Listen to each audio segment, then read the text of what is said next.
I told you that in 2024, there was an 8-string multi-scale stainless steel fret guitar with a burl veneer for $259? Would that potentially interest you? Now what if I told you that it is one of the worst reviewed guitars online? Would you still be interested? This is the G4M529, which is the house brand of a company called Gear 4 Music in the UK. This guitar boasts a super sexy body design, which I think is very, very attractive, a burl veneer, 24 stainless steel frets in a multi-scale design ranging from 28.5 down here to 25.5 up here, a 5-piece maple and rosewood neck with bolt-on design.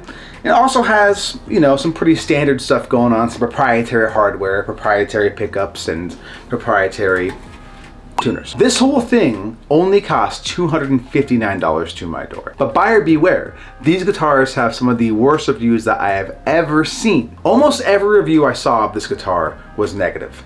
But with the specs being as good as they were, I had to try it out. I was confident in my own lutherie skills and my own repairing abilities that even if the guitar came completely messed up with high frets or sharp frets or small functionality problems, I'd be able to fix them. However, interestingly enough, it didn't come with that many problems. Now, with all those bad reviews, it was very tempting to pass on this guitar, but one thing kept on pushing me back towards it, and that was how good it looks. This thing looks like a custom guitar, or at least a much more expensive guitar. It has a nice satin finish, and the finish is done very well, and the top, or I should say veneer more properly, looks awesome on this thing. As well, it has nice black binding, and it also has an unpainted back with the top, which I think is a very classy look. Because it was so insanely cheap, the only competition for this guitar was the Harley Benton guitars. And not the cooler ones that start at like $450, but the ones that were like $170, $210. And those guitars are perfectly fine. However, they're just boring. They're just boring. I've reviewed one on my channel before, and it's a perfectly fine guitar. Probably better than this guitar in some ways, but it's just so uninspiring. There's something to be said about looking at a guitar and saying, I want to play that because it looks cool. That's a thing, and we need to embrace that as guitar players. Let's go over the good things and the bad things about this guitar. The fretwork is relatively decent. Nothing seems to be high. There's no weird spots or dead spots on the guitar. The action's relatively low as well. I did give it a small setup. So with low action, there's no dead spots, which to me means the truss rod's nice and straight and there's no high frets. And that's a good thing because that's an expensive fix and a difficult fix. The frets are very smooth and they're very nice and rounded over. So in other words, the fretwork on this guitar was done extremely well.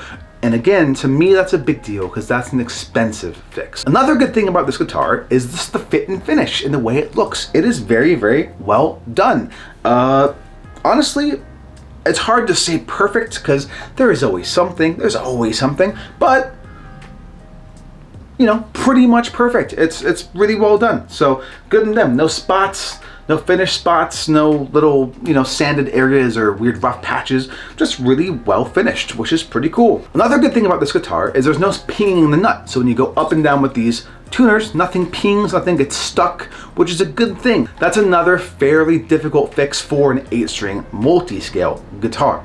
And finally, the last really good thing about this guitar is the scale length. It's a 28.5 on one side to 25.5 on the other side. Now, that is a bit overwhelming at first. I have another 8-string by Schecter that's 27 to 25.5. This is a lot bigger than that, and frankly, at first, doing things like a G chord can be a little overwhelming and a little awkward because of spacing or big bar chords like this. But for low tunings, it is really, really comparatively fantastic. On top of that, it has a reverse headstock, so it's being pulled even farther, It's taking this much pull, which is a lot. It's a lot. It's like a bass, which is great. It's very, very loud for an 8-string and not very snappy. Now, as far as the problems on this guitar, there's only a couple that I could really find. One being the fact that these pickups are horrible. I'm not like a pickup guy. I mean, I do have my preferences, but I don't think pickups make that big of a difference 95% of the time. But these are one of the exceptions in the sense that they are absolutely awful. On top of that, these are 9-string pickups. You see the soap bar, they're big, they're 9-string pickups. So to replace them, there's only so many options and they are expensive. So if you buy this guitar, expect some really, really bad pickups. And the last kind of bad thing about this guitar is going to be the fact that some of these strings in the nut, which was cut fairly well, have a sitar sound. Hear that? Just that beat. So, as you can hear, when I hit that B string, it has that sitar sound. That could be a bunch of things, as I'm sure you guys know. It could be a poorly cut nut, could be maybe a burr in the saddle, could be a few things, but either way, it is a thing, and it's probably the only thing on this guitar that really sucks. Now, a few things about this guitar that I think are kind of in the middle would be the hardware. The bridge is perfectly serviceable, but not great. These burrs tend to fall out when you change strings, which is not that uncommon for cheap guitars, but it was a little surprising my first string change when one was just gone. It took me like 10 minutes to find it. It was under my fat butt. And these tuners are another where, you know, when you pull them, sometimes they won't quite come as you're pulling them, like not quite, but then eventually it catches up. You know, we've all experienced that, I'm sure. But once they lock in, they actually stay in tune exceptionally well. Now, I'm gonna do a couple of quick tone tests just to show you how bad these pickups are. I'll be comparing it with my Schecter Silver Mountain 8-string, and that's not because I think that, you know, they'll sound similar. It's just that one sounds really good and one sounds really bad, and it's just, I'm trying to show these pickups are particularly terrible. I'm telling you, it's the pickups.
So there it is, the G4M 529, quick, simple review. I got very lucky with this guitar. That's how I feel. The reviews are, at least for the old Sub-Zero guitars, right? And I probably should mention that this has been a bit of a rebrand for Gear for Music, right? This used to be called the Gear for Music Evolution, right? And now it's called the G4M 529. So a pretty subtle rebrand. The same exact guitar, everything's exactly the same as far as I can see from old products to new products. And I think, you know, Gear for Music is trying to do that whole Tomon thing with their house brand, which I think is great. I really like house brands because guitars are getting more expensive. Indonesian guitars, South Korean guitars, even Chinese guitars, they used to be so much cheaper than they are now.